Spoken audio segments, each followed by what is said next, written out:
All right, guys, welcome back to the shack. Today's video is going to be one that was kind of brought up by one of you guys. So one of the followers of the shack reached out to me and said that he makes holsters using kydex material and wanted to know how, if possible, how well did the Omni 1 engrave kydex. More specifically, he was curious about the tan kydex. I'm guessing because of the color contrast. Maybe it was difficult with other machines.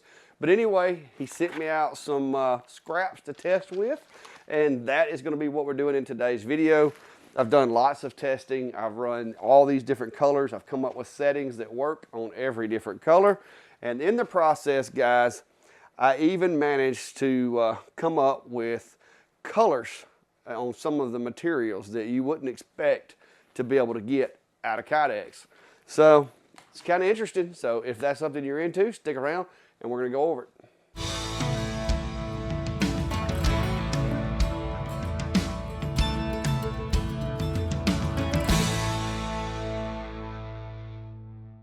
All right, so in case you're not familiar with the machine, I want to touch on that real quick for you guys. This is a Galvo machine, but it's not your typical fiber like a lot of machines. This is the ComMarker Omni 1. It's a 5-watt UV, and the thing about UV is it's a different wavelength of light from the traditional blue lasers or the 1064 red lasers. This one, it operates at much cooler temperatures as far as the engraving process and how it does things. And this is only a 5-watt, but through the magic that happens inside the machine with the beam and everything, it actually does a really good job on most any material. And that's what makes this machine unique. So if you're wanting to try to reproduce the results that I'm having, just know I'm using the ComMarker 5-watt UV, and that is something that this machine excels at, plastics and kind of off-the-wall materials. So let's get over here and go over the results. All right, so in the pack that I received, guys, I wound up, the materials that he sent me are this, like an OD green type material or a brown. This is the brown. Yes, that is the coyote brown. So I've got the coyote brown. We've got some kind of carbon fiber print. This one is the like OD green or forest green. It's like a deep green color. So got that one. The standard black kydex, and the one that he was most curious about from my conversation with him, the tan.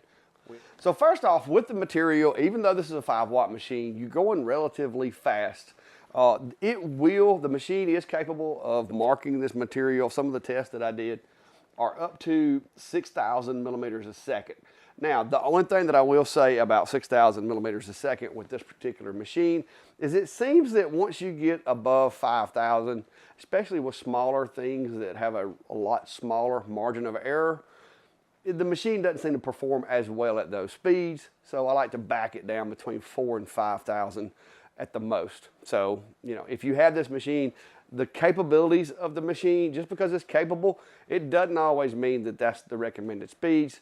Faster is better in most cases when you're trying to produce items, but when you start seeing a loss of the quality of the engrave, it's time to back it down. So that's what I did. I did some testing with 6,000, wound up backing down most of my settings to like 4 and 5.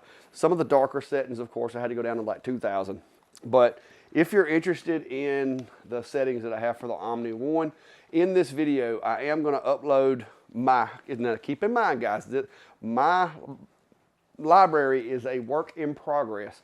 I have taken the material library that came with the machine from ComMarker, and I've added a few of my own settings to it. So some of those settings in there are not mine and may not be as accurate as the ones that I've put in there. And also, as with any materials library, not all materials are created equal. Not all machines are created equal, but it'll give you a good starting point and a good ballpark to run your own test with. So I'll be including a link down below to my current, as of right now, my current materials library for the Omni 1. If you're interested in that, just go down, download it, and there you go. You'll have my settings that I'm using. So we don't have to go into detail about every single one of them. But with this material, guys, really good luck getting tones with this tan. I think it actually had more tones and abilities to get color than any of the other materials. What I did is when I ran the test, I tried to come up with like a dark material, a dark engrave, a light engrave, and then if I could get like a third color. And playing with the settings, like I said, you can get, I got this one right here, it's kind of a real dark brown.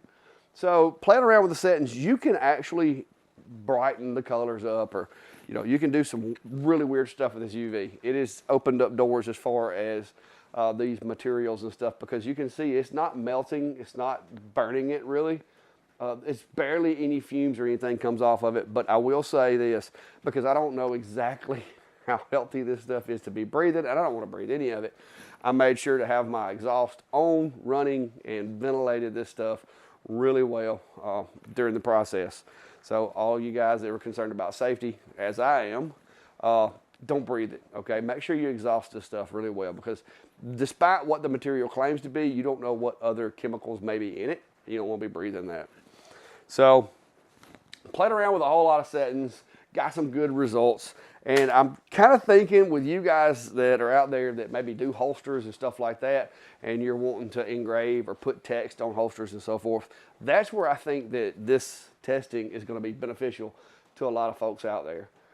Because if you were to get your hands on one of these machines, like I said, this power scale here, this one on this side, I ran this is 2,000 speed, and I ran it all the way up from 30 to 100, which is the range of frequency for this machine, and from 1 to 20 on the pulse rate. And you can see I got different shades, different colors, and that's what you got to watch for.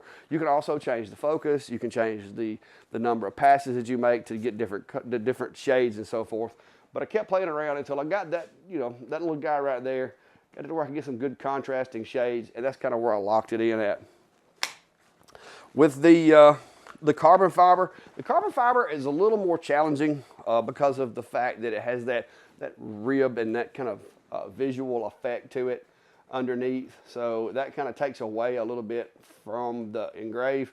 But I was able to mark it, even got some orange colors, and you can see there, I mixed the orange back and forth. I kind of went into the software and flopped the colors around and moved it back and forth so that, one burn I would get this color over the darker and then the lighter, and just playing around with all the different combinations of the colors. And it worked out really, really well. So the green, I will say, as far as contrast, overall appearance of the burn and the variety of color, the green turned out really well. You can see this was a bit of a slower power test when I first started testing, and then I went up and changed and checked the frequency as well, and come up with these settings here, and was able to do some really cool marking on this. Like I said, this is kydex. This is just basically sheets of plastic, and so I got these actually two-toned colored engraves there, and turned out nice. The contrast, you kind of get that gray with that white mixed in with that green background.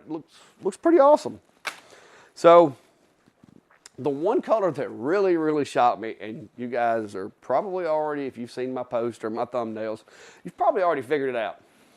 But this material here really shocked me. And I came up with like this really, really nice orange.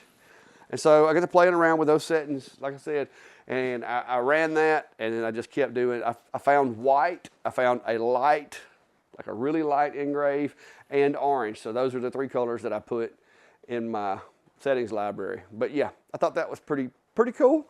I've got lots of B-roll of this, and I've been trying to drop some of that in there for you guys to see it.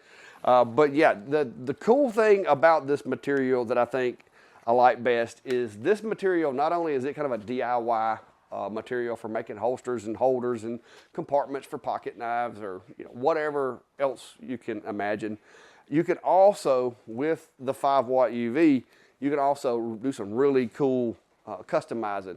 So these are just sheets of material, so it didn't really make a whole lot of sense for me to try to customize a sheet of material with a fancy design. But you could, in essence, make a holster, knife holder, flashlight pouch, whatever you want to make, and then take the UV and do some really, really intricate, cool designs. It doesn't melt it. The thing, like I said, I would definitely work on exhausts. Do not do any of these plastics with this machine, even though it's not necessarily smoking. The fumes that are coming off of it, the particulates that are coming off of it, is you need to vent that stuff out of your work area, get it away from you. But all in all, guys, this machine has been a bunch of fun. I was really impressed with the fact that I was able to do this material without any, I mean, it's not warping the material, it's not getting it hot and causing it to, you know, have like little ridges on it or anything like that. It says you can actually feel the engrave in the material. But the cool thing is it's doing that real thin engrave with the color marking also. And it's not coming off of there. It's not going to wipe off. It's not like paint or anything like that. It is engraved, etched, and marked into the material. Really, really solid. So like I said, don't forget, if you're interested in the settings for this or the other materials that I've tested with the Omni 1, go down below, look for the link for the materials library.